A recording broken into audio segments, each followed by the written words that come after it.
कैसी हैं आप? मस्त, बिल्कुल मस्त है। और कहाँ से आना हुआ?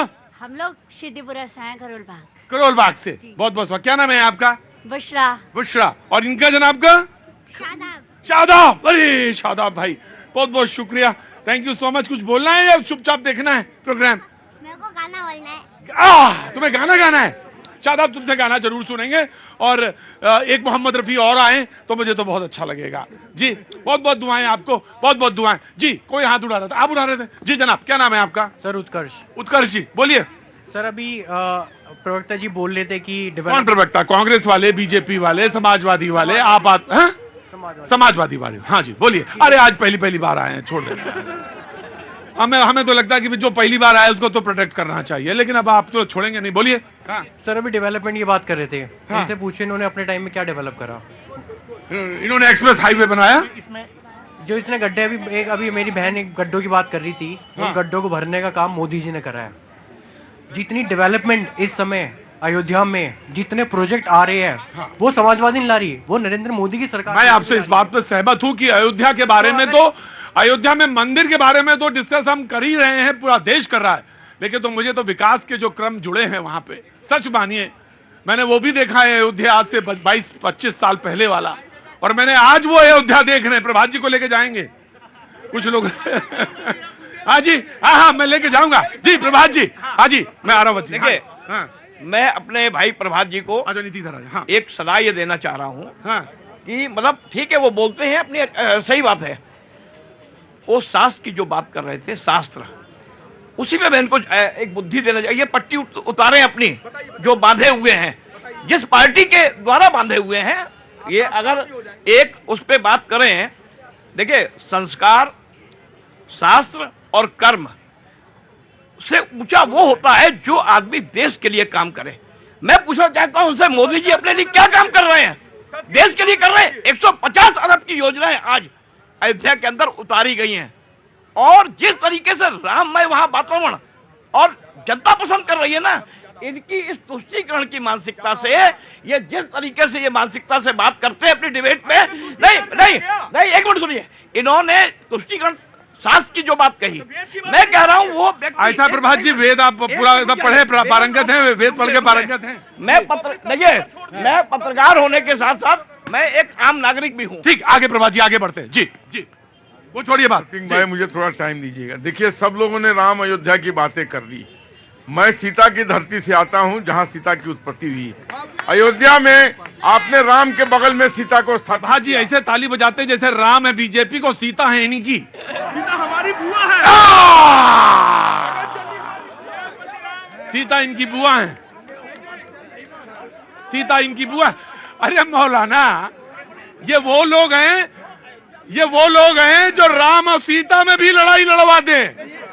ये वो लोग हैं 70 साल से हमें अंडे पंचर नहीं लगवाई है, अब मैं लगाने वाला नहीं है, मोदी जी आ गया। बोले 70 साल से इन्होंने ही हमें अंडे और पंचर लगवाए हैं। बनाया, बीजेपी को हुआ बना दिया, बीजेपी आ जाएगी, ये हो जाएगा, वो हो जाएगा। बीजेपी पार्टी किसी माँ बेटे की पार्टी नहीं है, किसी बाप बेटे की पार्टी नहीं है।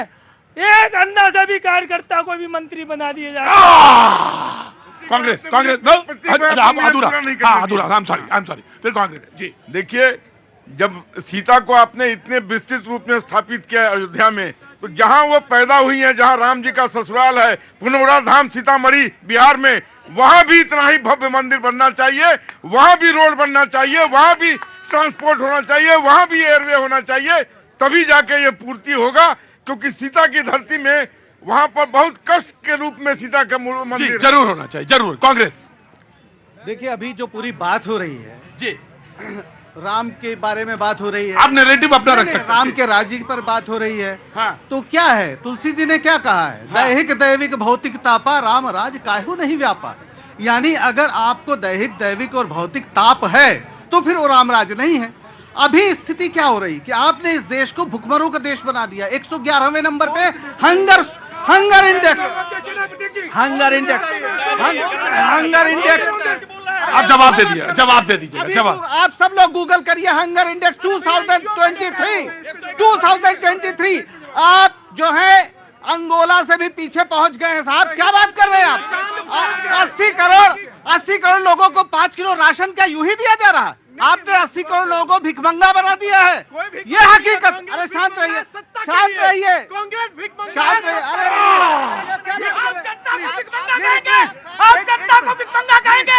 इसी जनता ने आपको 70 साल में बनाया। आप जनता को भिखमंगा कहेंगे? इधर सुनिए, आप सुनिए, आप ऐसी बातें मत करिए ना, इस तरह तो बहुत कुछ भी हो सकता है। आप जो है इस समय प्रति व्यक्ति आय के मामले में 197 देशों में 142वें नंबर पर है। आप 125 देशों में जो हंगर इंडेक्स 2023 लेटेस्ट आया है उसमें 111वें नंबर पर है। आपने रुकिए, सारे लोग रुकेंगे। वो कांग्रेस वाले बोल रहे हैं और विपक्ष को बोलने का मौका मिलना चाहिए। आपने कहा कि 80 करोड़ लोगों को राशन जो मिल रहा है मुफ्त, उसमें आप लोगों ने भिखमंगा बना दिया। आप जो 5 रुपए किलो का चावल जो इलेक्शन में अनाउंस करके आए हैं, 450 में 500 रुपए में सिलेंडर जो आप देने की बात कर आए हैं, और जो एक फहरिस्त आपने बताई है, श्रीवास्तव जी आप तो जर्नलिस्ट हैं, तो मौके पर चौका लगा रहे हैं आप भी, है ना?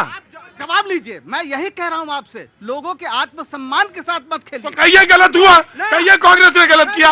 हमने तो राजस्थान में कहा हम उनको उचित मूल्य पर दे रहे हैं। हम ये नहीं कह रहे हमको वोट तो हम मुफ्त में दे देंगे, ऐसा नहीं है। और आप अगर एक मिनट, अगर नरेंद्र मोदी जी मध्य प्रदेश में और राजस्थान में कह सकते हैं कि 500 का हम सिलेंडर देंगे, तो दिल्ली वालों ने कोई अपराध किया है? तो मैं यही तो पूछ रहा हूं आपसे, यही तो मैं आपसे पूछा। तो बीजेपी आप इस बात का जवाब दीजिए कि दिल्ली वालों ने क्या अपराध किया है? क्या 500 में नहीं दे? प्रतीक भैया, आपने अभी बोला था यहाँ पे तमाम जनता को कि अपना ठीक 450 रुपए का सिलेंडर दिल्ली वालों को भी दीजिए।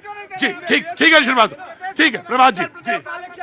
चाचा जी थोड़ा 2 मिनट सुन लीजिए। आपने अभी तमाम जनता को कहा था ना, पर्स और मोबाइल संभाल के रखिए। यहाँ तमाम जनता पे आपको शक नहीं है, उनकी नीति पे शक नहीं है, लेकिन इतिहास में कुछ ऐसा हो रखा है तो आपने जागरूक किया। उसी प्रकार हमें इनकी नीतियों पे शक नहीं होता, लेकिन ऐसे प्रवक्ता जब निकल के आत्मनिर्भर होने वाले जनता को भिखमंगा कहते हैं तो इनकी राजनीतिक कुंठित सोच को दर्शाता है, इनकी कुंठित सोच को दर्शाता है। और दूसरी बात मैं आपको कहता हूं प्रतीक भैया, हम तो उन पार्टियों में से हैं जो सरेआम कहते हैं हार नहीं मानूंगा, राण नहीं ठानूंगा, काल के कपाट पे लिखता मिटाता हूं, गीत नया गाता हूं। हर रोज आत्मनिर्भर बना के देश को गीत नया गाते हैं। और ये जनता ना आत्मनिर्भरों के सशक्त है, भीखमंगी नहीं।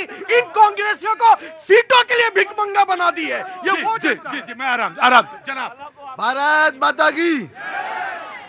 प्रतीक जी, आज वाकई में जो आज का दिन था, ऐसा लग रहा था कि अयोध्या धाम स्वर्ग बन गया है। ऐसा अलौकिक दृश्य मैंने जीवन में नहीं देखा। और ये करने वाला कौन है? नरेंद्र मोदी, जो देश का मसीहा है। अब वो मसीहा ना होता तो धारा 370 नहीं हटती। अगर मसीहा नहीं होता तो राम मंदिर नहीं बनता। अगर वो मसीहा नहीं होता तो मेरा स्वाभिमान नहीं होता। राम मंदिर सुप्रीम कोर्ट के आदेश पर बना है मोदी जी। सुप्रीम कोर्ट में क्या बात कर रहे हो? मैं क्रेडिट नहीं लेता। और ऋषभ जी जो बोल रहे थे, ये अपने बुजुर्गों का सम्मान नहीं करते। सच्चाई तो ये है कि आज विपक्ष का प्राण और प्रतिष्ठा दोनों ही दांव पे लग चुके हैं। अगर सम्मान के साथ मैं अपने कांग्रेस के प्रवक्ता से बोलना चाहती हूँ, ये पब्लिक है, ये सब जानती है अंदर क्या है बाहर क्या है, ये सब कुछ पहचानती है। उठ जाग मुसाफिर भोर भई, अब रहन कहाँ जो सोवत है। आज देश 5वीं बड़ी अर्थव्यवस्था बन चुका है, 3री बड़ी ऑटोमोबाइल इंडस्ट्री बन चुका है, 2री बड़ी ये कह रहे सुप्रीम कोर्ट बनाई। तो भैया जब सुप्रीम कोर्ट बनाई तो काहे को पूछते थे डेट नहीं बताएंगे, राम मंदिर कब बनाएंगे? बीजेपी से क्यों पूछते थे? अगर हमारा योगदान नहीं था